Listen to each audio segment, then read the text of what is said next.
My mic was off. I've just turned it back on. Good morning, guys. How are you?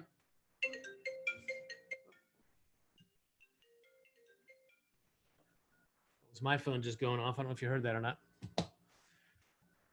We'll give a minute here. We were just on, in this account, Sally Ponchak was co-hosting a meeting on how to complete the listing agreement for our new agent launch class.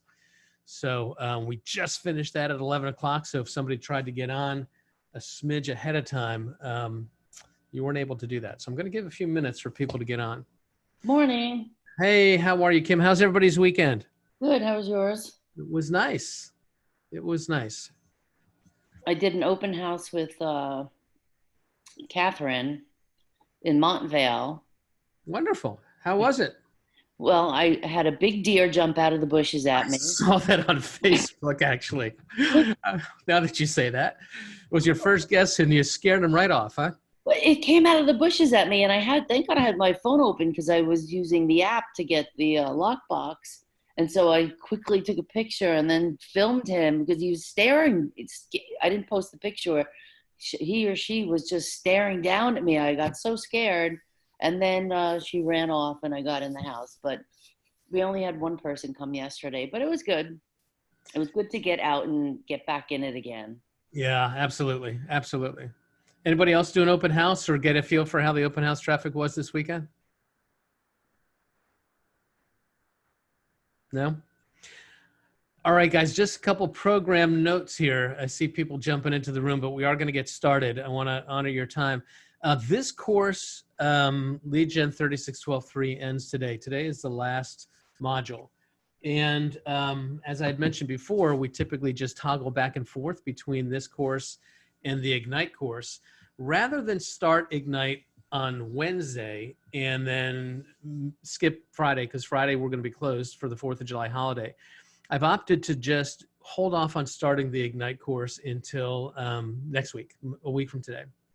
So that means on Wednesday in this same time slot, there's just going to be a one-off. There's a class that I teach called Developing the Entrepreneurial Mindset. And that's what we'll do on Wednesday at 11 o'clock instead of kicking into Ignite. So if you're, all the classes for Lead Gen have been recorded and they have been put up in the Bergen County Partners Facebook page. The only one that's not there yet is the one that we're recording right now. So that will be there later on today. If you've missed any of this, you want to go back and see any of this again, feel free to go back and look in the Bergen County Partners. No, I said Facebook page, I meant YouTube channel. Go back to the Bergen County Partners YouTube channel, and we've got a playlist called Lead Gen 3612.3, and all the different modules are there. So watch for that as well. All right, you guys ready to get started today? I hope so, because I'm going to start. I'm going to share my screen, and as always, I'll just ask somebody to give me a quick heads up to tell me that they can actually see the slideshow the same way that I'm seeing it here. Anybody can answer that question? Yep. All right, thank you. Eric, you're always the guy, one of the few guys who always tells me you can see it. That's good. This is living your goals. So this is the cap. This is the cap. If you look at what we call the Parthenon here, which has been sort of the model of this course, and the foundational pieces on the bottom, all those different foundational topics, and then all the pillars. And last time we got together on Friday, we talked about lead conversion and we talked about managing the pipeline. And it's the thing that kind of holds everything together, right? And now on the very top, we're going to put down we're going to put living your goals, because that's kind of the crowning achievement. How do you succeed through business? Planning for the solo agent is kind of what we're going to talk about here. And it all starts with answering this question. We come back to this question again and again and again in this company called Living Your Big Why. And let me ask you why. Why do you think we keep driving this question and ask you to figure out what is it that you're playing for? Why is it so important that in this company we ask this again and again and again? Anybody?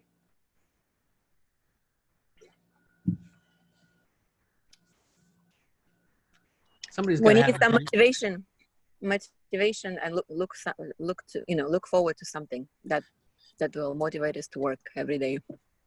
And it's not just your why, it's your big why. Why is a big why important? Because big why probably cannot be just something monetary.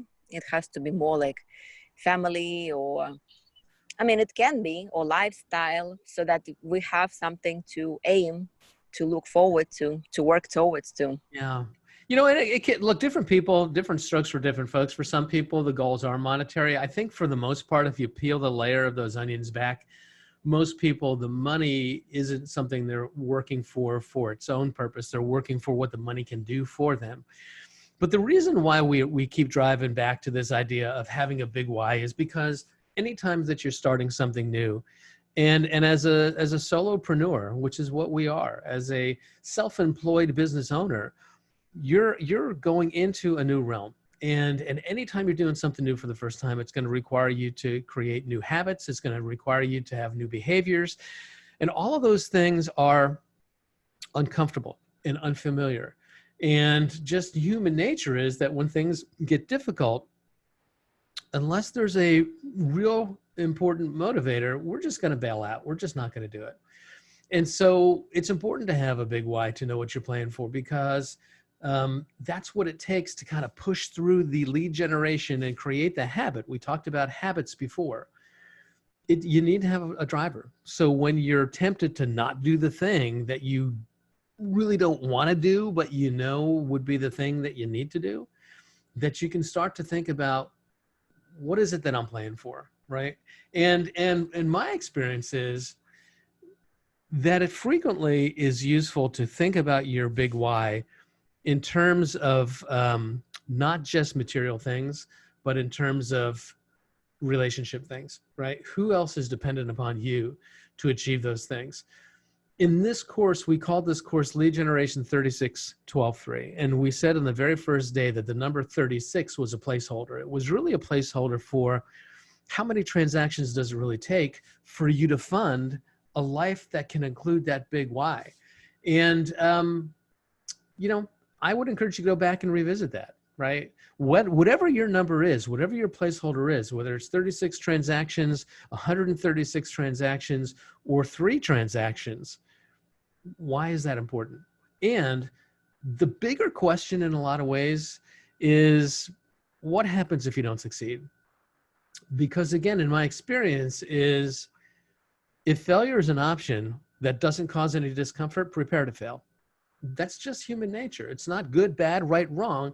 It's just that if failure is something that I can do and nothing really painful happens in my world, then a lot of us are going to find that we're just not going to push through and deal with the discomfort of creating new entrepreneurial habits. So if you haven't thought through your big why, I'd encourage you to go back and recognize that it changes over time. Mine has changed several times. I had a conversation with a woman last week who was saying, you know, when I first got into real estate, my goal was to put my son through college. And now that he's out of college, I'm having a real hard time figuring out something that's meaningful that I can kind of reset myself around. It changes over time. But the point is, it really starts with knowing what you're playing for. What's at stake here? Why is it important to you? What would it mean for you if you did do it? It's more than just paying the bills, right? And then I'd love for you to just take that big why, write it down. I am a fan of vision boards. Does anybody have a vision board? You can just put in the chat box or unmute if you actually have a vision board for yourself. Or if you don't have one, I'd love to know that too. I just see the chat box light up. So let me look and see what the answer is in chat.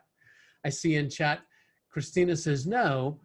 I'd encourage you to get one. And it can be just like this. It can be just a bulletin board that has goals on there. Interestingly enough, if I was to share my computer screen, you would see that my screensaver is actually 8 or 10 individual photographs that just rotate through on like every 90-second basis. And that's kind of my digital vision board. And in that vision board are visual representations or pictures of things that I am working towards. I've got pictures of a lake house that I want to retire at some point into a beautiful lake house with a nice porch overlooking a sunset over the water. And you decide what your vision board looks like.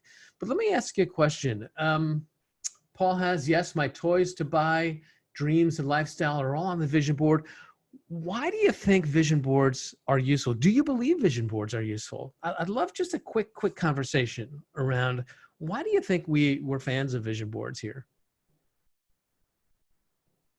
Any thoughts? Yeah.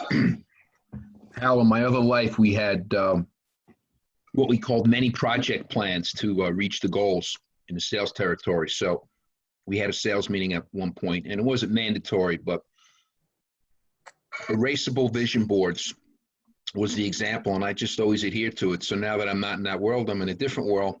It's changed up a little bit, but the visual part, when I see it every day, kind of kicks me in you know what. Yeah. And I get that. You know, it does, doesn't it? And here's the thing that I'll tell you about vision boards. Just putting pictures of a Ferrari or a beach house or a vacation somewhere, just putting the pictures on the board don't make it happen, right? You can't just visualize a Ferrari and then suddenly, like I Dream a Genie, blink and it's in your garage. That isn't the way life works. But here's what happens. The way that the unconscious works is the things that you pay attention to, the things that you put in your frame of reference, you begin to align your actions to make those kind of show up in your life. There's a part of the brain at the top of the base stem called the reticular activating system. Not that you care the name, but what the RAS does is it focuses, it just pays attention to things that are important. If you're driving a car off of a new car lot and you suddenly notice on the way home from the car lot, there's 7 or 8 people driving the exact same make model of car that you are driving. Those cars were always there. You never noticed them before, but now because it's important to you, the RAS kicks in and it notices. And when you have that visual representation of the things that are important in front of you, what it does is in your unconscious mind, it allows you to align your activities to make those things come together. And so recognize that the action still has to happen. A lot of people will tell you that what they like to do on their vision board or in their practice of visualization every day is they like to have the vision of what they're playing for, what they're achieving, but they also like to envision the action, taking the action. If you think about watching maybe the Winter Olympics, and I sometimes would love to watch the Olympics because in the winter sports, I see all the sports that I don't get to see on a regular basis. And sometimes when you watch the slalom skiers, you'll see a skier in the very beginning at the top of the run standing off to the side, and they'll sort of cut away and show the skier with his poles tucked under his arms and his head bent, and he's just kind of going through the maneuvers. He's doing the perfect run in his mind. And the belief is that you practice it in your mind and your brain can't tell the difference between real and imaginary. And by practicing it again and again and again, you're more apt to do it perfectly when the time comes. Well, visualizing successful activities, whether it's a picture of somebody door knocking, whether it's a picture of somebody hosting an open house, whatever those things are, believe it or not, those vision boards, not just the goals, but the actions just have a really powerful impact. And so I'd encourage you, if you don't have a vision board, think about one, but know what you're playing for, right? Keep it right out in the front. We're going to talk about the models, everything that we talk about is about best practices, recognizing that people have lived before us and we shouldn't try to reinvent the wheel every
Hey, Hal.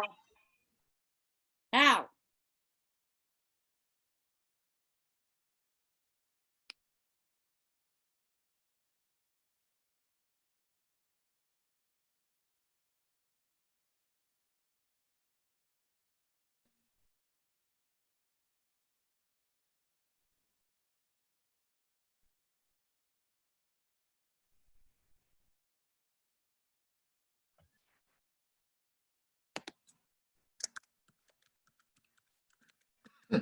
Oh, there it is. You guys lost it there, huh? Now I'm back. Oh, we are in business. Yes. Now we're in business. I heard you guys. How long ago did it happen that you didn't hear me?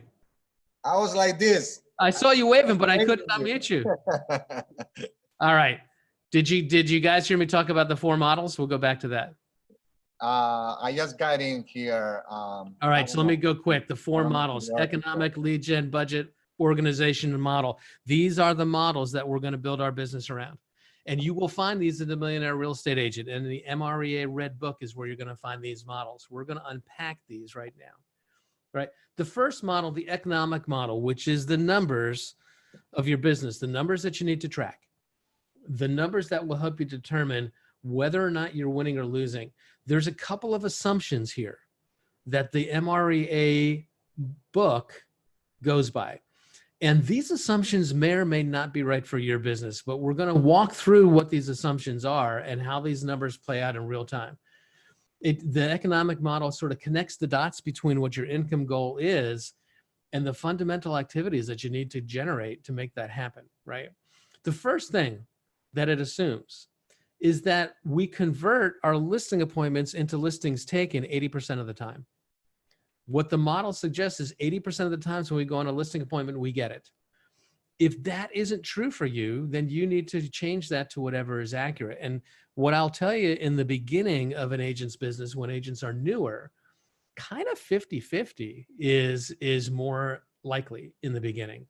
But as you practice, as you get better in your scripts, as you get better in your listing consultation, that conversion rate is likely to go higher. The thing that impacts it more than anything else is, where did this listing lead come from? Because if the listing opportunity came from a friend or a family member who referred me with a personal endorsement that said, hey, if you want to list your house, you should really see Hal, he's the best there is, that is a much easier conversion than if I'm chasing down a for sale by owner and they finally agree to let me come. But the assumption is that 80% of the times we go on a listing appointment, we get it. And it also assumes that 65% of the time, the listing agreement turns into a contract. On the buyer's side, what it says is 65% of the time when we go through a buyer's consultation, we get the buyer to agree to sign a buyer's agreement with us, a buyer's agency agreement. And then 80% of the time, those buyers turn into a contract. So just stopping right there, what does that say to you? Do those numbers surprise you in any way, to sort of see that they're kind of an inverse of each other, where we expect that the listing appointment turns into a listing agreement more often than the buyer's consultation turns into a buyer's agreement? Why do you think that is? Has that been true in your experience?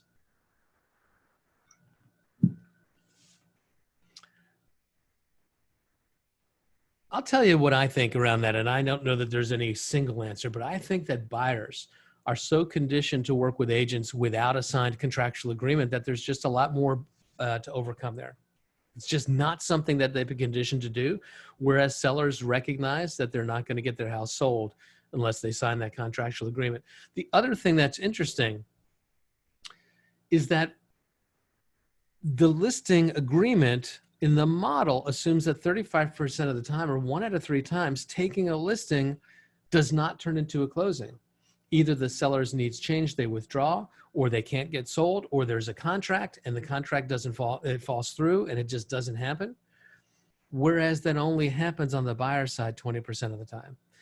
You know, I think the idea here is that when if a buyer has a contractual agreement with you, because there's so much inventory to choose from, and I know inventory is thin right now, but because there's more than one house to choose from, the likelihood is you're going to find something.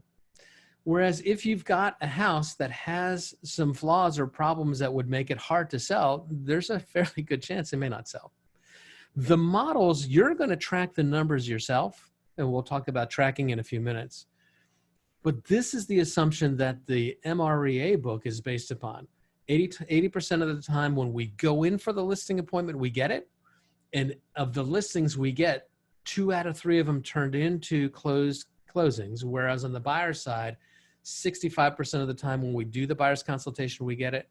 But 80% of those turn into closings.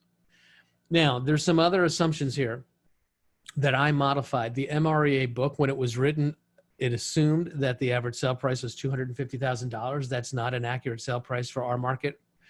Even $400,000, which I chose to use, is low for Bergen County, but I chose $400,000 because it makes the numbers easier. If we assume 2.5% on a single transaction side, then 2.5% of 400 is a $10,000 commission. And a $10,000 commission just makes the numbers easier to work with as we go on with this model. So I would encourage you to go back and look at what's accurate in your business. Is your average price point higher than 400? Is it lower than 400? You can, once you start to do enough business and have a track record, you can go into your KW website. You can go into mykw.com. And in that intranet website, right next to your picture, there's a little button that says reports. And you can click on reports and a report will come up, which will tell you what your average sale price is for the business that you do. That's useful to keep track of, right? But the final assumption is that we're going to split our business. 50% of the dollars that we generate are going to come from closed sellers and 50% of the dollars are going to come from closed buyers. Your ratio may be different, but this is what the economic model is based on. What we find is that when a business is healthy, when a business is tracking well, it kind of naturally starts to turn into 50-50, 50% buyer side dollars, 50% seller side dollars. And the reason for that is that we recognize that buyers are the byproduct of marketing inventory. And so for every listing that we market, we should, through our marketing efforts, generate enough buyer leads that we can close one buyer per listing. And when that happens, your business tends to track kind of 50-50. I think the best sweet spot, the ideal mix would be probably 60-40, 60% listing side dollars, 40% buyer side dollars. But you don't really want your business to go too far askew different than that. If you've got 90% of your dollars coming from listings and only 10% from buyers, what that's pointing to is that your listings are not generating buyer leads or you're not converting buyer leads sufficiently. And what that is lost opportunity. But this is what the model is based upon. And let's run these numbers out and see what they really look like. If we think about the economic model, and with 3 hours of lead generation a day, if our intention, let's go right to the bottom, is to generate 36 transactions a year. This is lead generation 36, 12-3. So 36 transactions. If we split them 50-50, that would be 18 listings sold, 18 buyers sold. And I put a little text box in here that says what you do is you start at the bottom and you divide by your conversion rate to get to the next level. Let's walk through this and see what that means. If I need to get 18 closings to happen in a year, and of the listings that I take, 2/3 of those turn into closings, then what I do is I take 18, and you can do this on your calculator as we're going through this, I divide it by 65%, or 18 divided by 0.65, and what you're going to get is 27.7 is the number of listings that you actually have to take. Now, I'm going to round that up because I find that 0.7 is a little problematic. I don't know how to take a 0.7 listing, so I'd rather just round that up to the next whole number. If I take 28 listings and I convert 2 out of 3 of those into closings, which is what the model assumes, then I've got my 18. And then we go back up and we look at our listing appointment conversion. If I get the listing 80% of the time when I go on the appointment, In order for me to get 27.7, I take that number, I divide it by 0.8, and it says I got to go on 34.6 appointments a year. And again, 0.6 appointments are problematic. I don't want you to run out halfway through, so just round that up. If I can make 35 bona fide, qualified listing appointments happen a year, then what should happen is if these conversion rates are right, I should hit my 18. And what we recognize is that on the buyer side here, the buyers are the byproduct of the listings. And so I'm not going to try to lead generate much for buyers. I'm going to lead generate for listing and let the listing marketing bring me the buyers. When I get buyer leads through my open houses, through my Facebook ads that I'm doing, through my whatever I'm doing to market that home, let's start from the bottom again. I need 18 buyers to close. What the model suggests is that 8 out of 10 buyers, if you have a signed buyer's agency agreement with me, 80% of you will go under contract. So I take my 18, I divide it by 0.8, and it says I need to have 22.5 buyer agency agreement signed. Again, a half of buyer's agency agreement is problematic, so I'm going to round that up to 23. And the final conversion here says that even though we're aiming to get everyone that we work with to sign a buyer's agency agreement because it's so unusual in our market here, that what we find is that kind of 2 out of 3 will and 1 person won't. 1 person is not willing to commit. Well, if I take my 22.5 buyer appointments that I need, I divide it by the 0.65 conversion, it says I need 34.6 or 35 buyers consultations to come out of the 28 listings here that I'm marketing. Can I, over the course of the year, if I market 28 homes through my marketing efforts, through my prospecting, my door knocking, my Facebook ads, my open houses, can I find a way to generate enough buyer leads that I can get on 35 buyer consultation appointments through the marketing? That's what the model suggests. And so I would encourage you to know what your conversion numbers are as you're doing your business and you're going on listing appointments and you're going to buyer's consultations. Really track, are these converting? Are they not converting? Because the fastest way, if you look at this here and you look at these numbers, if it looks like, I don't know, I think that 35 listing appointments a year is maybe more than I believe I can achieve. Well, then you have a couple of options.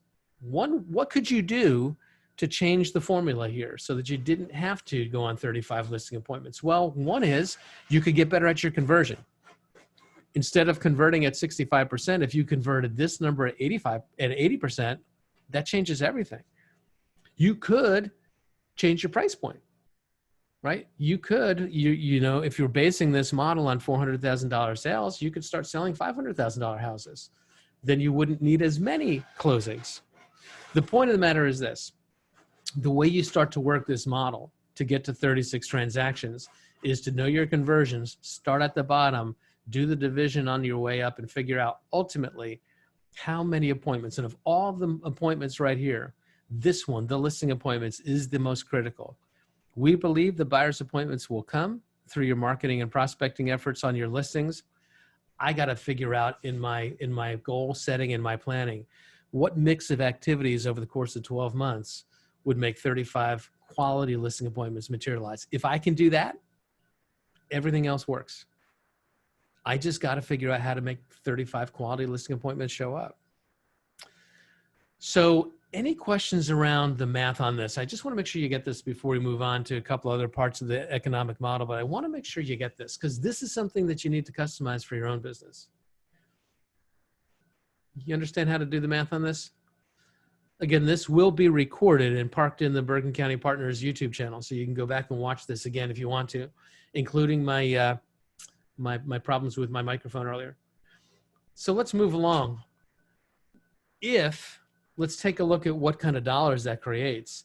If I'm generating 18 listings and 18 buyer sales a year, if the average sale price is $400, which was modest for Bergen County, and the average commission was 10 grand, I'm looking at 180,000 on listing side volume and 180,000 on buyer side volume. This is a plan to 360,000 gross commission dollars. How would that change anybody's life in any way? Anybody, if you had a $360,000 year this year, would that change anything for you? For some agents, the answer is yes. For some agents, no. For some, I just saw it drastically. Yeah, you know what? That's a pretty good number. I think there's a lot of agents who'd be really happy with that number, right? You plug in what your average sale price is and see what this means to you, but you know how the model works here, right? This is how the model works.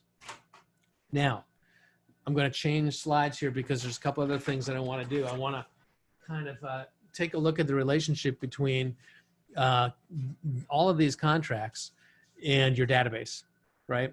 And we're going to take a look now at the lead generation model, and we're going to start to figure out what's the cost, how much will it cost? We'll tie this into the budget model. How much will it cost to make all this come together, and how am I going to do it? Again, some assumptions. What the assumption is that we're listing-based business owners, that most of our business is going to come from the listing side. Excuse me, what we're saying is we've got 50-50 listing and buyer side, but in our database, in the lead generation model, we have two different kinds of people in our database. And remember, some of those we call leads and some of those we call contacts. Who can unmute or put in the chat box how you understand the difference between contacts and leads? What's the difference between the two? Just so that we're all on the same page here. Anybody?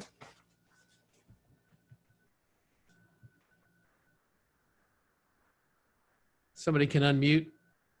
We've talked about it a couple different times in terms of the nature of the relationship between a lead in command and a contact in command.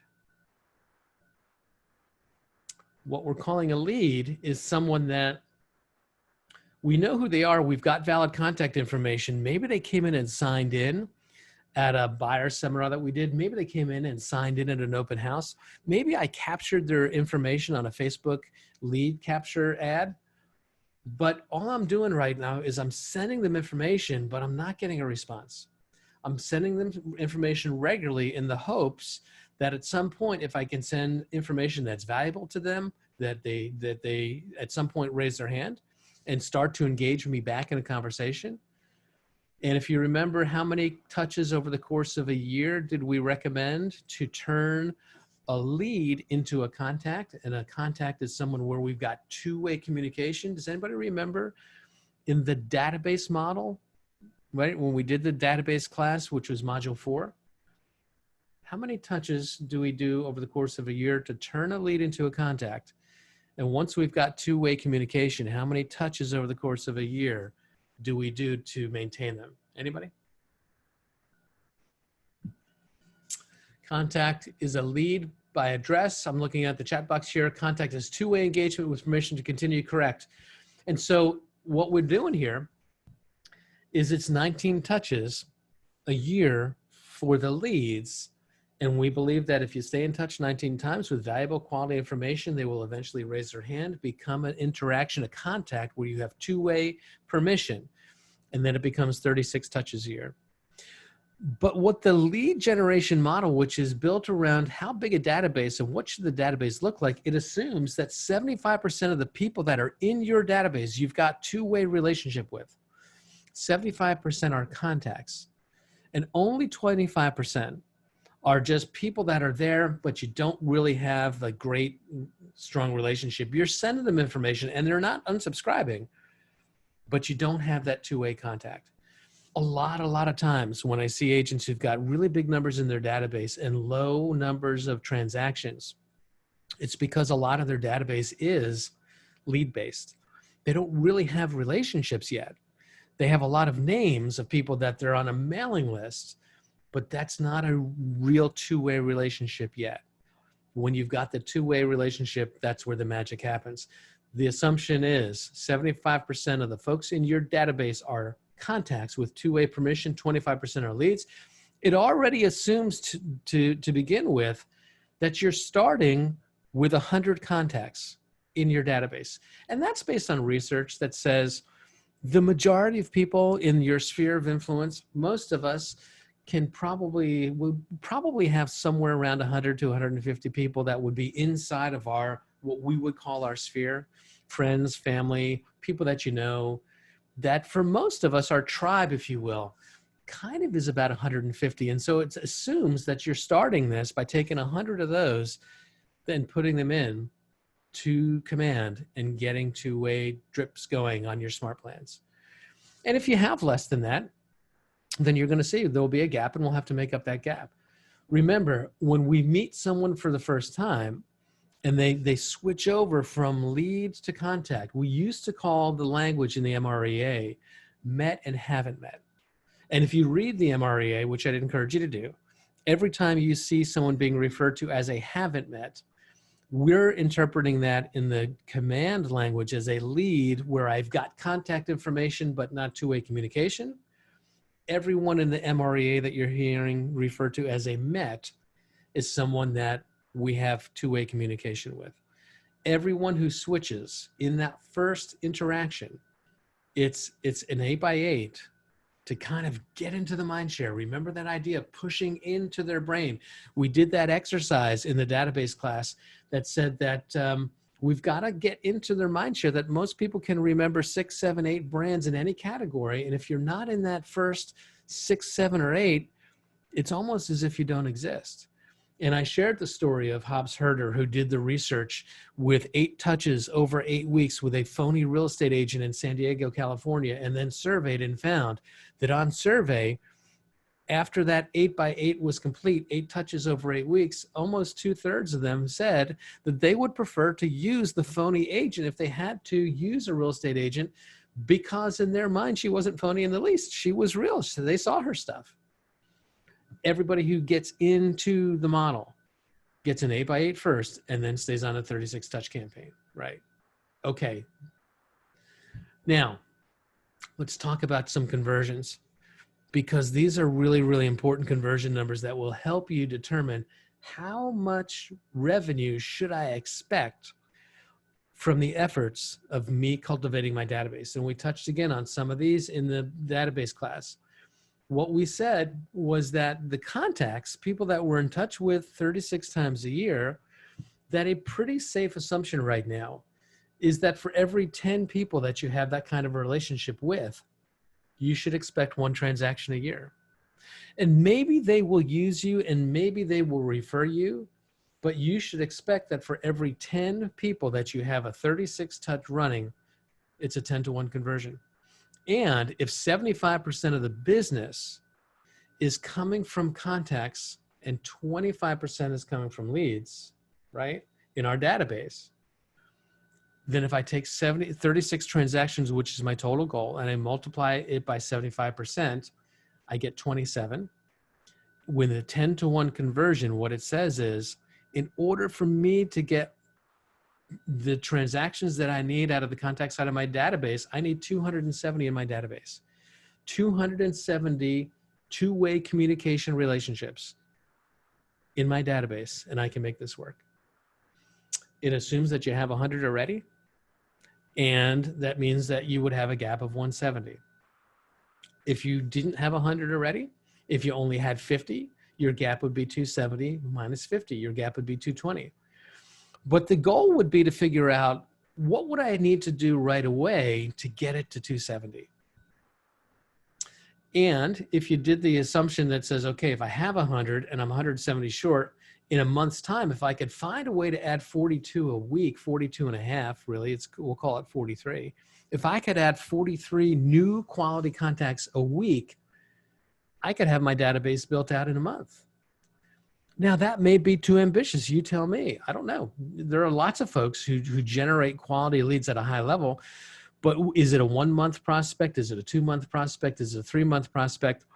The thing that we just need to understand is, in order to do this the contacts rather in our database with a 10-to-1 conversion, if I need, this is the model, 75% of the business comes from contacts, 25% of the business comes from leads. I need 36 deals in total. I don't care necessarily whether my 18 buyer sides or 18 seller sides came from a lead that was generated from a contact or a lead that was generated from a lead. But I would expect, the model says, 2/3 of all my closing, 75% rather of all my closings come from contact leads. 25% come from these folks that I'm just dripping on, right? Okay, let's look at the other side here. If we can assume, and we know from tracking this, that people that I only have one-way communication with, but I'm staying in touch with them 19 times a year, and that's a once-a-month newsletter, it's a quarterly telephone outreach, it's an invitation to a community event, it's maybe sending them a calendar once a year or something like that. What we know is that those leads in your database convert at 50 to 1, right? And so if 25% of my business, 25% of my 36 closings are going to come from are going to come from deals that come from this side of my database, my one-way communication side of the database, then I take 25% of my 36 times 25, and I multiply that by 50 because it's a 50 to 1 conversion. And what it says, in order for those 9 transactions to happen, I need 450 people in my database. If I have 450 people that I don't have two-way communication with, but they're staying engaged through once a month and 19 touches a year, I should be able to pull this off. And what you're going to find is your database is going to be a combination. I've got some contacts, I've got some, leads, but the truth is, you want to take a look at these conversions because it really helps you start to think about, how big is my database now? What percentage of my database do I have communication with on a two-way basis? What percentage do I have on a one-way basis? If my conversions look like these, 10 to 1 and 50 to 1, applied to the way my database looks, how many units would I expect? And then to round it out here, if I didn't have anybody who were leads in my database, that one-way communication, I needed 450, and I divided it by 4 weeks, I could do it if I could put 112 to 113 people in a week. Well, that's pretty scaled up. You'd probably have to purchase a list. You would probably have to find a way to get those names in bulk. But it gives you a framework here. This is just a model. It gives you a framework that says, what should your database look like? The lead generation model gives us a sense of, how should it look? How should I divide it, right? And where am I now? What's the gap to where I want to be? And then how am I going to divide up my actions over time to close that gap? Any questions around how these numbers hang together? Because I know that sometimes this gets a little tricky first time to see it, to wrap your head around.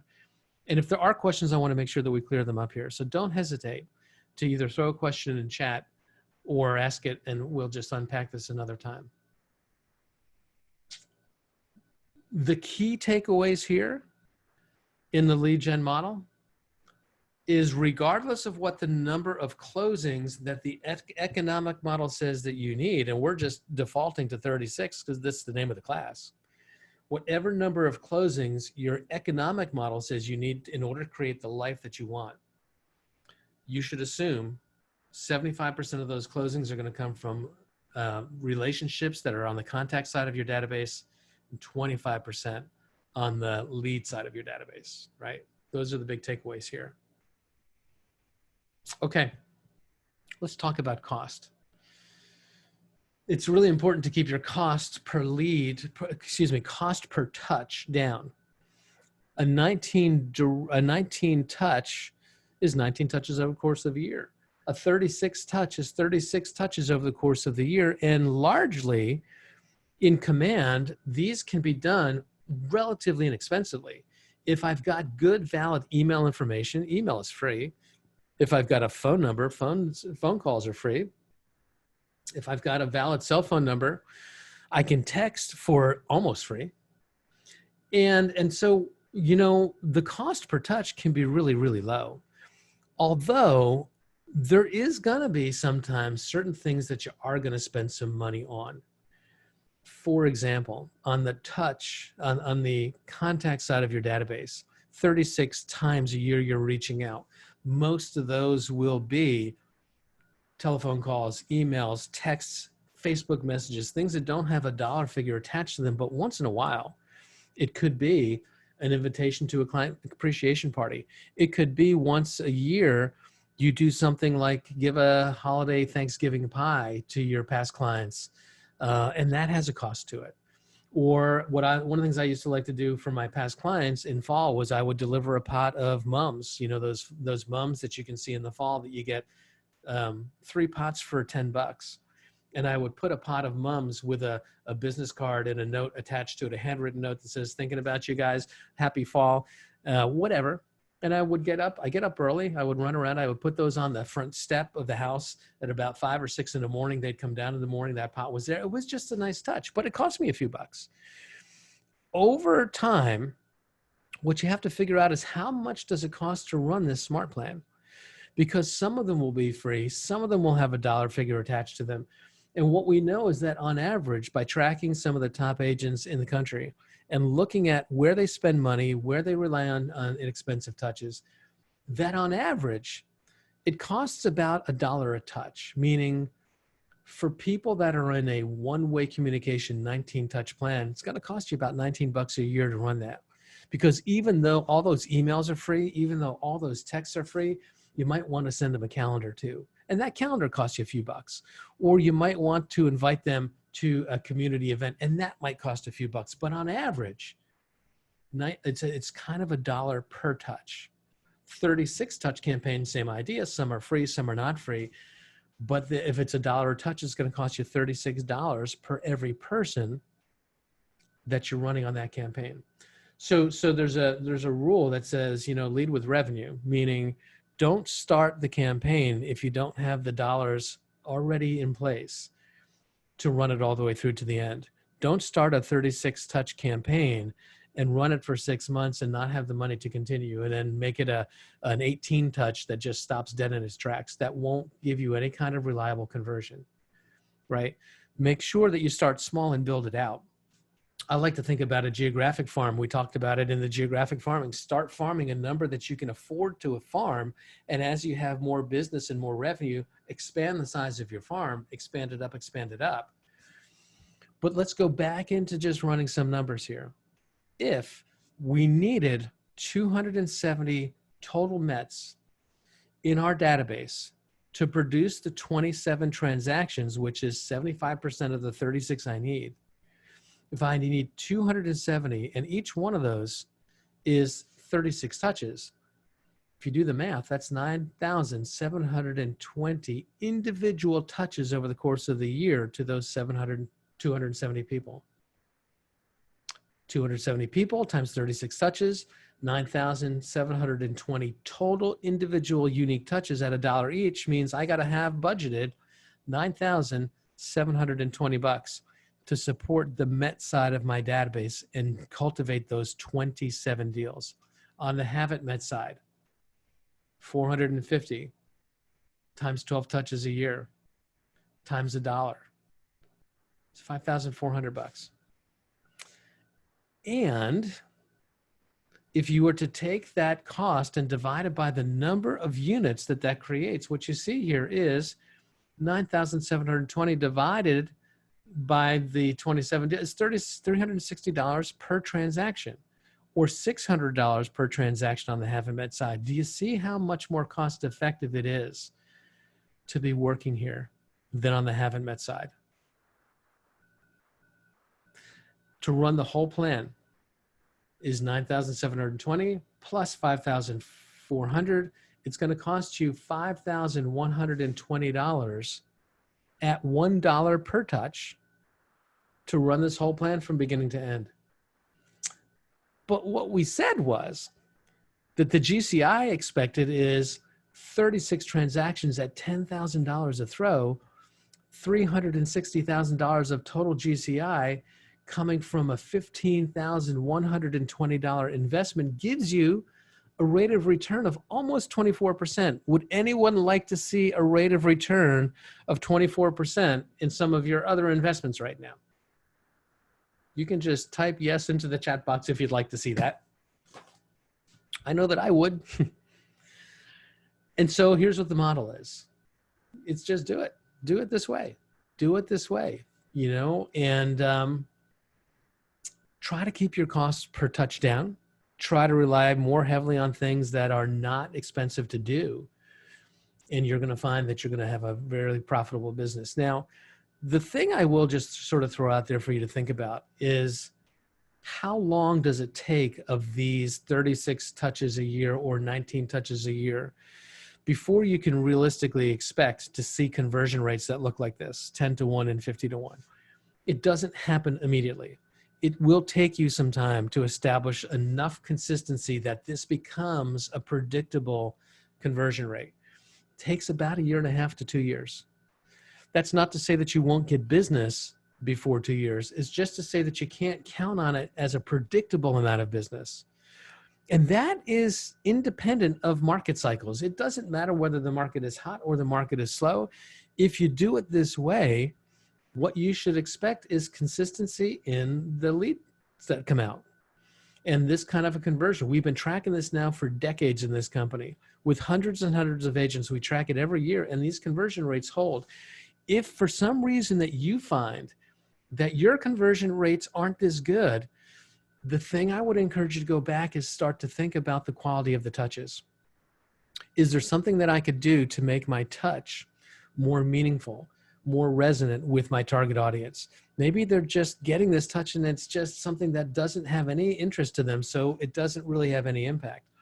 That's why this idea of figuring out who your tribe is, trying to figure out who your ideal client is, because when you know that, it's easier to craft a touch that you think would be more relevant to them. For me, when I was doing lead generation for families looking for a family lifestyle, my touches would often include things like, information about registration for sports leagues in town. Because for the target group that I was trying to get in front of, that information was relevant to them and they wanted it. I'm not a huge fan of just sending magnets with your picture on it, or, potato chip bag clips with your brand on it. Anything that you send out should have some kind of a shelf life. A lot of agents I know still to this day use the American Lifestyle magazine. Anyone familiar with that magazine and how that works? You can just put in chat if you're not familiar with it, and I'll explain what that is. Sounds like everybody knows American Lifestyle. The American Lifestyle magazine is a great way to send a magazine that looks good. It looks great on a coffee table, and it has good shelf life. But it costs you a few bucks to throw. Each one of those is probably going to cost you $3 or $4. So you can't do 36, you can't do every single month. In fact, I think it only comes out twice, every 2 months. My point is this: if you're going to send something, have it be something that has some utility that they'll see again and again and again. I like, for example, there's a realtor in my town that sent out a refrigerator magnet, and it wasn't just a refrigerator magnet with her name and her contact information. It was a listing of all the restaurants in Westfield that have takeout and delivery.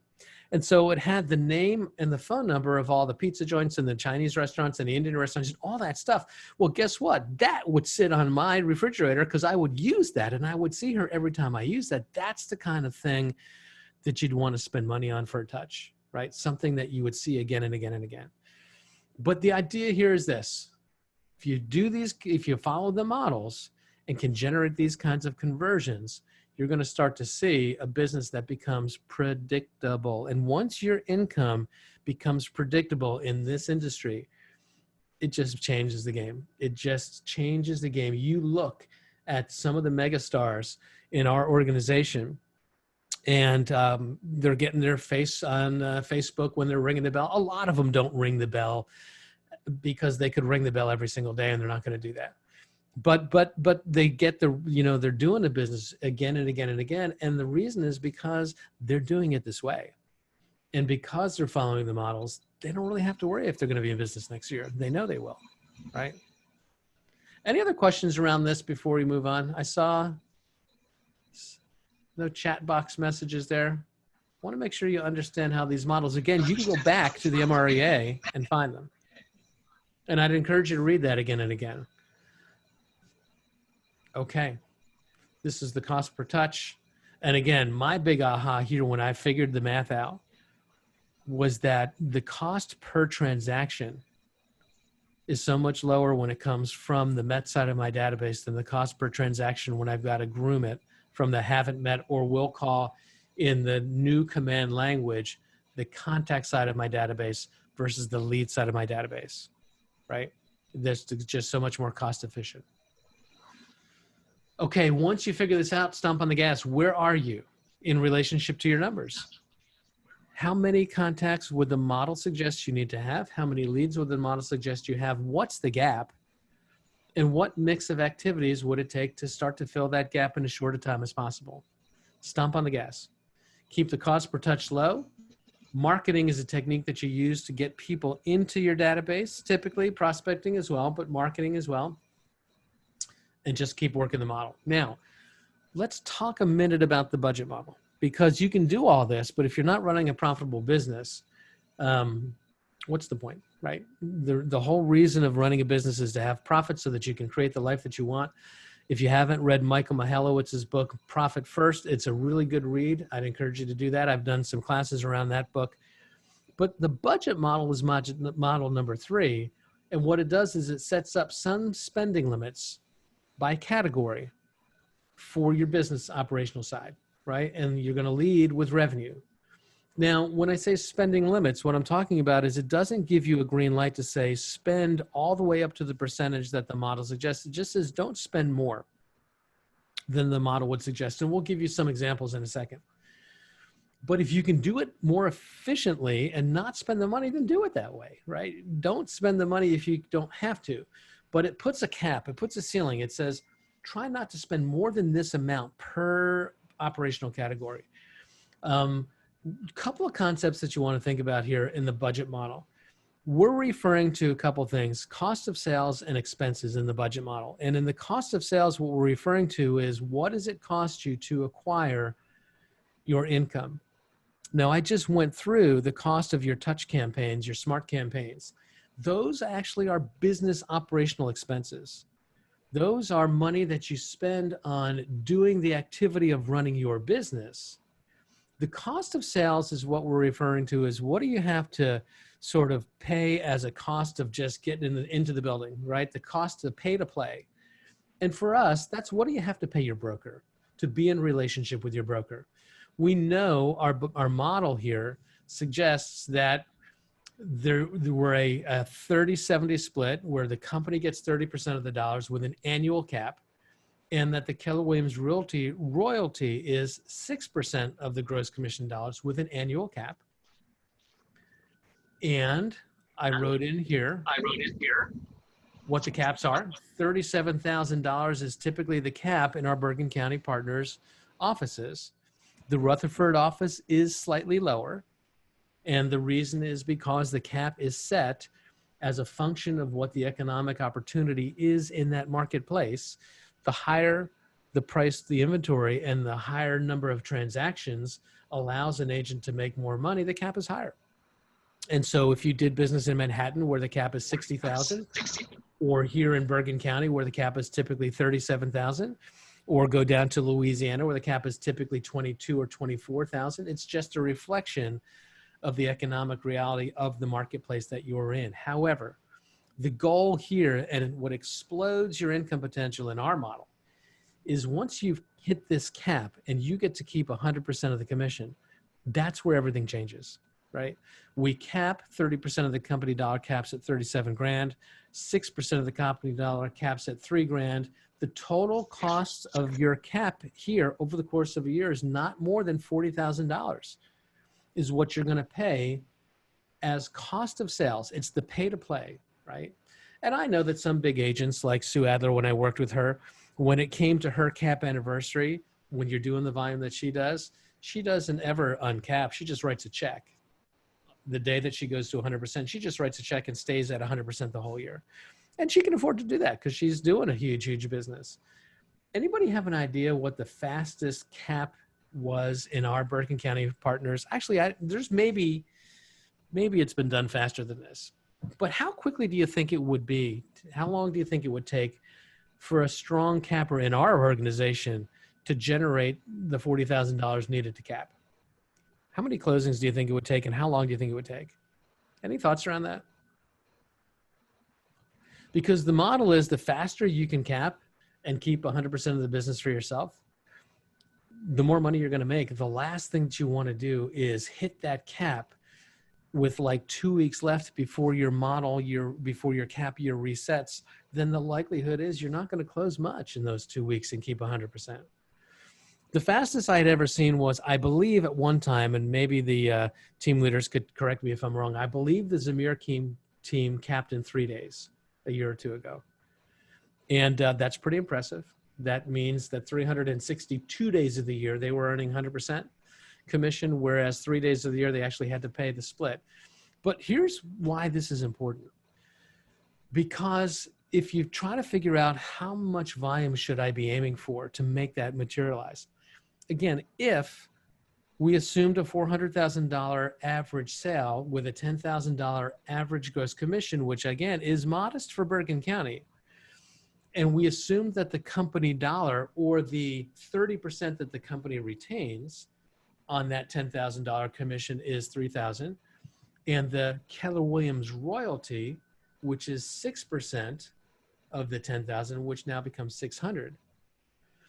How long would it take to cap? Well, if I need $3,000 to occur to cap on my royalty, and I put $600 in per every $400,000 transaction, then essentially I just need 5 closings. 5 closings, which translates to about $2 million in closed sale volume. So you could do it as 5 $400,000 closings, 4 $500,000 closings, 2 $1 million closings, or 1 $2 million closing. It doesn't matter. It's just that once the company dollar has been generated sufficiently, that royalty disappears at about $2 million in closed sales volume. And the company dollar itself, how many dollars does it take for me to get to a place where I'm starting to keep 100%? When you divide that $37,000 by $3,000 per average transaction, it's about 4.9 million closed. And so look, if your average sale price is higher, you're going to generate that sales volume in less transactions. If your average sale price is lower, you're going to generate that sales volume in more transactions. But it's useful to know, what am I aiming for? Because I really do want to cap. And in order for me to cap, I got to figure out basically, how do I build a plan to $5 million in closed volume as quickly as I can? Because once I've hit that magic number, that's where everything now becomes 100% to me. Any questions on how to figure this part out? Again, this will be recorded and on the Bergen County Partners page, so you can come back and take a look at this again. But I'd really love for you guys to have a sense of where that's going to be, and where am I right now in relationship to that? If I need to close about $5 million, and I will say about, because these are assumptions. I assumed a $400,000 sale. I also assumed 2.5% per transaction side. If you're getting 3% on the transaction side, you'll do it in less units. If you're getting less than 2.5 per side, you're going to get more units, right? So know what your true numbers are. But it's useful to kind of have this figured out, because I want you to build an activity plan that gets you to your cap as quickly as you can, so you can take advantage of it. Because once you're at 100%, that's where your income explodes. Now, the budget model also gives you some other benchmarks. We said that it gave you some categories in terms of not to exceed. If you are running a team and you have salary, and salary would be maybe anybody really that you're paying on staff, whether it be a transaction coordinator or whoever, what the MREA model suggests is don't spend more than 12% of your total gross commission income. If we had a GCI of 360, which was what we got with 36 transactions at 10,000 a throw, 12% of that number is 43,000 and change. It says on an annual basis, if I'm generating this kind of GCI, I can afford to spend not more than $43,200 in people costs, in staff. And you adjust accordingly, right? If my gross commission income was 180,000, then this gets cut in half to 1,000 and change, right? This is the important number for me. What is my budget for lead acquisition, lead generation? And the model suggests that you have 9.2% of your total GCI budget to spend on making this all happen. And so before, what we said was, at 270 people in my database on a 36 touch and 450 people in my database on a set 19 touch. What we said is we can do that. We can run that for $15,000 and change. Well, I have a budget of 33,000. That means I can even then use the rest of that money to try to generate even more volume, right? But the lead generation model would suggest is we try not to spend more than about 9 to 9.5% of our total gross commission income on lead gen.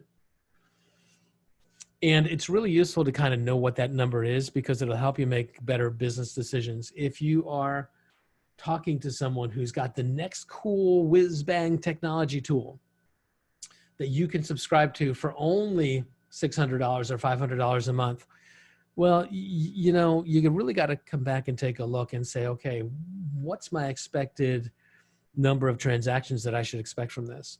Because what's a common script that you'll hear from advertisers in the real estate space will be, look, I know it's going to cost you $500 a month or $6,000 a year, but with an average commission of $10,000 a year, an average commission of $10,000 a unit, all you have to do is close one a year and you've paid for itself. Well, that's fine, but I really have to go back and take a look at how much of a chunk of my total lead generation budget does that really represent? Because I got to get more than one a year out of it. I've got to make sure that it's proportionately doing what it needs to ensure that I'm getting the number of closings that I need. If you're back up here on salary for a second, if you're not hiring staff and then you are the staff, the good news, bad news in that scenario is you get to keep that money for yourself. You just have to do the work. Leverage is all about trying to figure out how can I trade time for dollars? When I generate enough dollars and I can pay someone to do the thing that frees me up to generate more business, that's when your business really expands, right? But these are just two of the categories. And again, they're outlined in the MREA. And if you were to take a look at this sheet here, it'll start to give you a little bit of a breakdown of what the limits are per category. We said 12% for salary, 9.2% for your lead gen. Occupancy refers to if you're paying for a desk space or you're renting an office somewhere, that's an occupancy expense. Technology expenses, they can be blurry because when the MREA first came out, technology and phone were separated, and yet today with smartphones, those numbers can kind of get a little bit blurry. But what we say is try to keep your tech expenses at about 1.5%, your phone expenses at about 1%, office supplies at about 1%, your ongoing developing of yourself about 1%, your insurance, and ultimately what we're talking about here is you add all this up. It comes to about 29.2% of your total gross commission dollars is what you should allocate to run your business, and try to do it cheaper if you can. Right out of the gate, as a solopreneur, you're going to keep this 12% and you're going to subtract it from the 29, which means your operating budget is really going to look more like 17%, right? 17.2. A lot of numbers here. I know that we can get people a little bit crazed with all the numbers here. But it's important to have guidelines because every business has to make sure that it's running efficiently. I have seen so many agents who are talented at what they do. They're really talented as entrepreneurs, but they just don't have a handle on their business costs. And at the end of the year, what happens is they worked really hard. They won some really cool awards, and they look at their bank account and they're like, I didn't save enough in profit to create the life that would justify this level of activity, right? So these expense categories will help you keep that in line. Finally, the organizational model. No one succeeds alone. Hire an assistant when you can't keep up with your business. it does make sense to hire out. One of the things that I like to do is think about how many hours a week you typically work and how many hours a year that becomes, and then take your gross commission income and try to determine what your average hourly rate would be. And I'm just going to do a quick math problem on that. Let's just assume that we're working 50 hours a week, because I think to close 36 transactions, you're not doing this on a 20-hour week. Let's assume that's a 50-hour week to do that. And let's assume that you're working 50 weeks out of the year. That's 2,500 hours. If I took 360,000 GCI and divided by 2,500 hours, my hourly rate's $144 an hour. And if I'm paying myself $144 an hour to write ad copy or to post Facebook posts or to, put stuff in the MLS, could I find somebody at a cheaper hourly rate to do that? Oh, hell yeah. You could find somebody for $15, $20, $25, really talented people. And so as soon as you can afford to leverage out the minutia, I would say try to do it. And keep your eye on the thing that you do uniquely in your business growth, which is really growing your business and servicing your clients. And as quick as you can afford to leverage out the administrative stuff that's just the huge time suck on your day, leverage it out. I had a guy who I hired a number of years ago, brand new to real estate, but a very successful entrepreneur in the clean energy environment world, and had run a lot of different businesses, had launched 2 or 3 businesses, sold them off, got into real estate, and he knew himself well. He knew that he was a visionary guy and he could see the big picture, but he also knew that he was really scattered at times and really ADD because he was so focused on the big picture that he had no time for the detail. And he came to me and we talked about the models, and he said, look, I've been in business. I've built businesses myself. I know myself well enough to know that I need to hire right out of the gate the administrative person to handle the detail work in the back office, because I can't do that. I won't do that. And that will fall flat. And I know that you say lead with revenue, and I don't have it yet, but he knew himself well enough to know that his fastest pathway to create revenue was to hire immediately for somebody to handle that. You decide what makes sense for your business, but hire carefully. If you want to learn how to hire the right talent for the right role in your business, the course that we teach, and I don't teach this course, this is a total Keller Williams MAPS coaching course that you have to really be trained and certified in, what we call career visioning, which is how do you learn how to recruit and find the right talent for the right role, because you're looking for a different person depending on what the job requires, right? And so career visioning is a great course to figure that out when the time comes. Give yourself a raise. If you look at this, this was simply a slide that talks about 3 numbers that you could change to increase your net income. And what we're really talking about here are conversion rates, right? What numbers could you change to give yourself a raise? One would be, I could do things more efficiently in my budget model, spend less money than the model would require. Doesn't require, would say don't spend more than a certain percentage.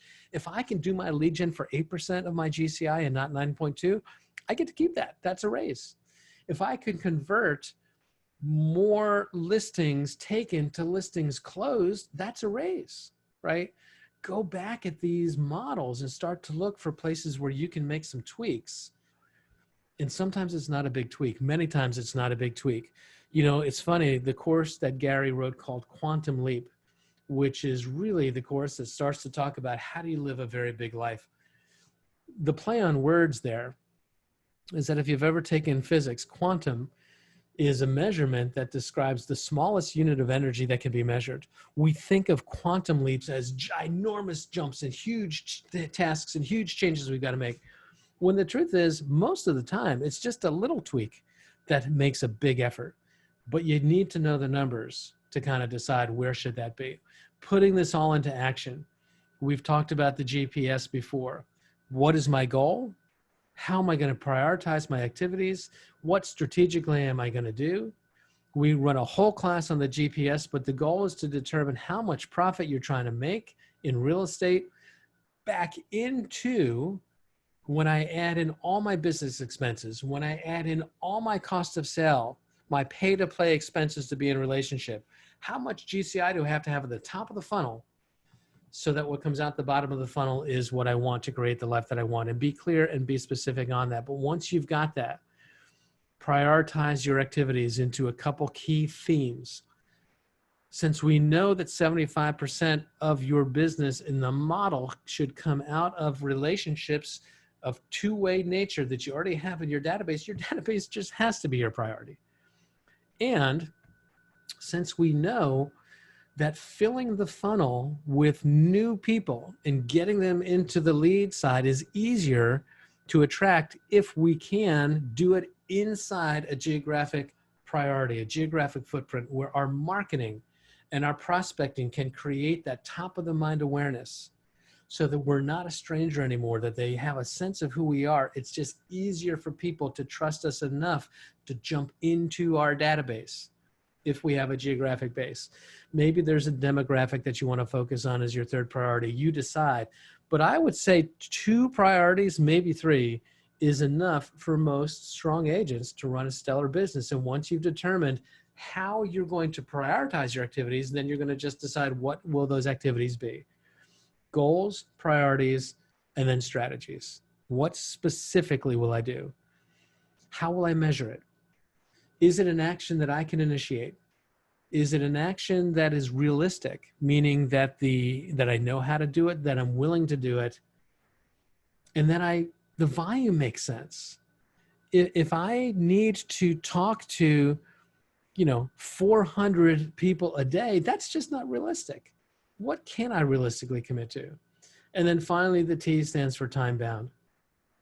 So when we determine our actions, we have to label them and write them out into this kind of a format. Specifically, what am I going to do? How many of those am I going to do over what time frame? Is that an action that I can initiate? Is it realistic to believe that I can do it in that time and that I can get it done? If the answer is yes to all of those things, then that's a good strategy. And what we do in our GPS is we develop a handful of strategies that support our database priority and a handful of strategies that support our geographic priority and a handful of strategies that support our demographic priority. And we believe that if my database is working fine and my geographic plan is working fine, and I'm building traction with this demographic, that it all funnels up to hitting my goal. And how do you know? You execute it, right? You take these activities and you put them into your calendar. And we time block our calendars, right? The most important thing goes first. And the most important thing for most of us is not our business. It's our family. It's our friends. It's the people that matter the most. Time block your vacations first. Joyce and I last night were reviewing a vacation that we booked back in December or early January when I was putting my annual calendar together for 2020. We booked a vacation to Martha's Vineyard for later on in the early fall. And I'm hoping that the pandemic will be in a place that will still make that possible. I don't know. They've opened up that area again just last week.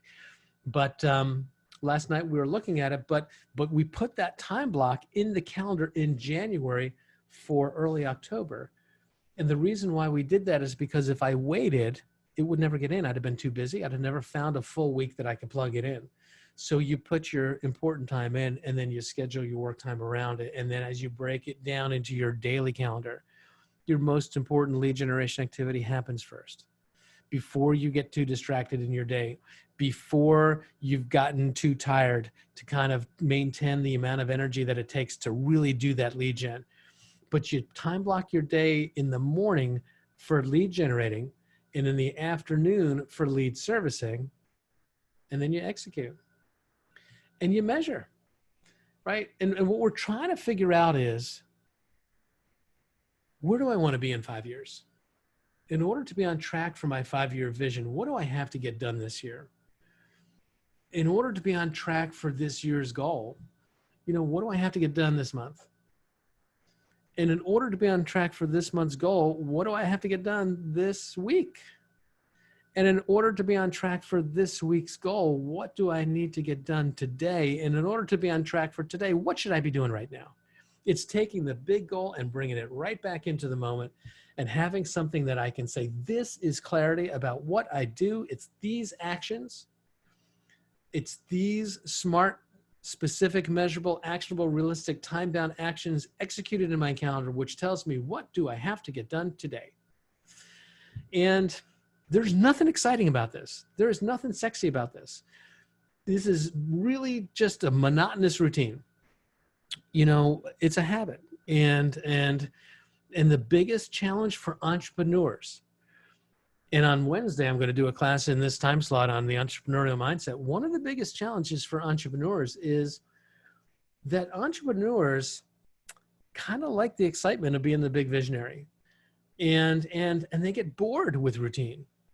They get bored with the execution of the day-to-day. What Gary Keller says to so many of the agents that he coaches is, so many of you don't have the, you know, you just can't handle the monotony and the drudgery of running an efficient business. Well, if you're truly an entrepreneur and you can grow a big enough business, what happens is you can recruit people who do like to handle the detail, who thrive in that kind of a structure where they can execute a plan and make sure that things are done. And there's lots and lots of folks who love to do that and just check it off the box, and they do it, and they do it well, and they do it efficiently. Career visioning will help you to determine, how do you find that person? How do you interview that person to make sure you're getting that right person? Because the visionary's role, the entrepreneur's role, is to become the visionary and create the systems for people who enjoy the drudgery of the work to get it done, right? But it comes down to this idea of goal setting and taking the vision of 5 years out and bringing it back into today. You know, there's a lot of coaches out there in the universe that say that 5 years is all it takes to change your life completely. You can become any place, anyone you want in your life with 5 years and a focus plan. And, you know, I think that's, there's a lot of folks that they can point to make that real, but it's turning those goals into action, right? And then getting them into your 3 hours a day. And so the final component of this in living your goals is, how are you going to stay accountable? When you know what you're supposed to do, how are you going to be accountable? What we know is that people that have taken their vision and written it down into specific measurable goals and put them on paper are 37% more likely to achieve those goals than people that haven't put them on paper. Just taking it out of your brain and writing it on paper increases your chance of achieving it by 37%. And if you have somebody who you're reporting in on a consistent basis to how you're doing on that path, you're 73% more likely to achieve them. Having an accountability partner that you get into conversation with on a regular basis and say, this is what I wanted to do, this is what I did do, will make you more accountable. We'll keep your foot to the fire, because we are always more willing to let ourselves off the hook. Whenever there's a distraction, whenever there's something, we're the ones who are going to say, I won't do that today, but I promise I'll get to it tomorrow. Well, if you have to be accountable and report in, you're more likely to do it today. I found when I first started going to the gym years ago, a friend of mine who's a trainer, one of the things that he says is when he takes on a new client, especially a guy like me, I didn't really get into, you know, working out regularly and consistently until I was into my 50s. And a friend of mine who's a trainer said, a guy like you, I'm going to make it so that you're going to come to the gym and work out with me at 6 o'clock in the morning. And the reason why I'm going to do it as early as I do it is because I want it to be a challenge for you to get out of bed and push your way to come here, because I'm going to charge you the full freight if you can't miss an appointment. If you miss an appointment, you're still paying me. And so if you don't show up, I'm still getting paid. That should be enough to get your butt out of bed on a day that you'd rather sleep in. And so I'm going to push you to do it at a time where you're actually going to have to overcome some resistance in creating the habit. And that's what accountability does. It doesn't have to be a penalty like that. It doesn't have to be a coaching relationship, although I think coaching is important. I have a coach. I've always had a coach. Every leader in your organization from your team leader to your MCA, every single one of them has a coach, because executing at a high level really requires somebody to say, tell me what you plan to do. Tell me what you really did. Is that what you intended to do? Did you get the outcomes that you wanted to have happen? Can you adjust the plan? If I missed my goal, how come? What happened? What got in the way? What could you do differently? Do you know how to do it differently? Where would you go find the resources to do it differently? What would need to change in your routine so that you don't fall into the same trap again? That's what great accountability relationship looks like. And when you've got somebody who's invested in your success, who's an accountability partner, that's the magic sauce. And so it all hangs together that way. Appreciate your progress, right? Know that you're not going to hit your goal every time. But if you're in the game, that's the key, right? Being in the game and giving it your best every single time. Whether you hit the outcome or you don't, it's time on task over time that will help you get where you want to be. So, at the end of the day, are you really going to do this? Is 36 transactions really in your future? Is a bigger number of transactions really in your future? It all comes down to this. Look back at your big why and say, yeah, you know what? I'm not hoping for this to happen. I'm not wishing for this to happen. The coaching company that I launched last year, I have a private coaching company for real estate agents and small business owners that I do outside of what I do here at Keller Williams. The name of that company is Transformative Action Coaching and Consulting, because I truly believe that without action, nothing changes, right? You go back and you look at your big why and you say, I'm not just praying here. I'm not just going to study my vision board and cross my fingers and hope that good things happen. I'm going to take action. And I know what action to take because I know what the model suggests, and I know the conversion rates, and I know how much to do, and I know how to evaluate the outcome. So if I'm not getting what the results that I want, I go back and I take a look and see, where do I make an adjustment to get back on track as quickly as I can? But if you measure the results and you do it consistently and you track everything consistently, where am I spending my money? Where am I spending my time? What is the outcome of all of it? I don't care what tracking tool you use. You could use Command, you could use an Excel spreadsheet. I don't care what you use, but you do have to have a tracking tool, right? When you tie all of that together with 2 minutes left on the clock, that's where the magic happens, right? And so I'm going to skip ahead. We touched on these business decisions before, right? We touched on, if you're measuring, you can make better decisions. If I'm tracking my outcomes and I know that, look, 52% of my business is coming from past customers, 11 from open house, but only, is somewhere else, 5% from somewhere else. I'm going to make my decisions based on what's really working. You won't know if you don't track, right? So with all that said, we're going to wrap it up here. This is where now you just go out and do it. There's just a couple little other slides in here that aren't as important. I'm going to ask us to wrap this up with a few ahas. On this module today, on this course in general, again, this module is going to be up in the BCP YouTube page. You go back and revisit because there were a lot of numbers in here. I will probably do a business planning clinic where I go through those numbers again, only the economic model really, and some of the other tools like the GPS. But give me some ahas about today or anything that we've talked about in this class. Any takeaways in terms of how your business may change as a result of being part of this for the past 9 sessions? How that formula, time on task over time? You really have to define your goal, I think, first to get to that formula and be involved in it. Yeah, you got what you're trying to get to, right? And if you don't define your goal, you're just never going to be able to get through on that formula. So that's what I took away. Or what's going to happen is you might have all the right things in play, but you're just not doing enough of it to get where you really want to get, right? If I needed to get from here to Buffalo, New York, in 7 hours of driving, I can't get there if I'm driving 15 miles an hour.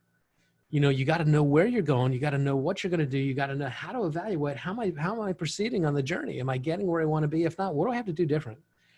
And the only way you can do that is by knowing where you're going and tracking your outcomes, right? Anything else? Any other takeaways or any ahas?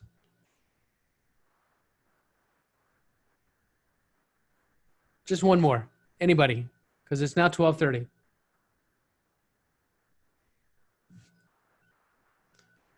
All right. You guys are so overwhelmed with numbers right now that you can't come up with one. That's fine. Here's what we're going to do. We're going to call it a wrap here.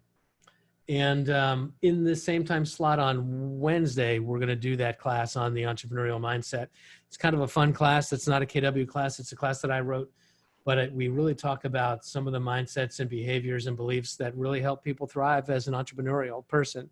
So that'll be Wednesday. And then no class on Friday in this time slot. It will be closed. And on Monday, we pick back up with Ignite 2.0. So I hope there was some value in this, guys. I hope there was some use in this.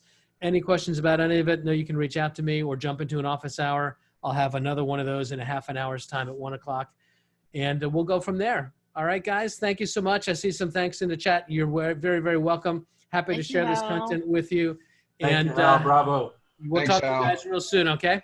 Thank Thank you. Bye. Well, bye-bye. Bye.